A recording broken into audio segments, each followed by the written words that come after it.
Friends, మా పిల్లలు చూడండి ఎలా డ్యాన్స్ చేస్తున్నారో.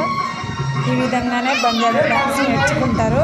డీజే సౌండ్ వస్తే చాలు డ్యాన్స్ చేయడానికి ఉరుకుతారు మా పిల్లలు అయితే. డ్యాన్స్ చేయడానికి అది మా పాప చూడండి ఎలా చేస్తుందో డ్యాన్స్.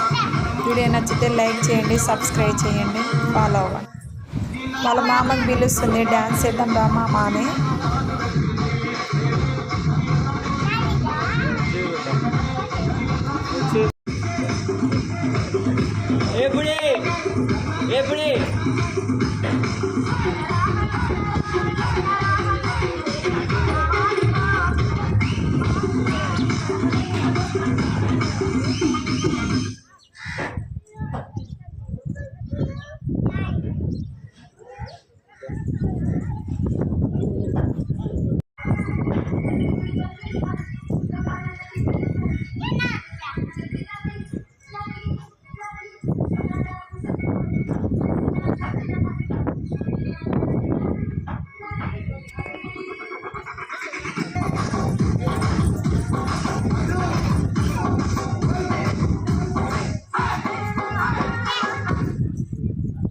మనం ఏం చేస్తున్నాం?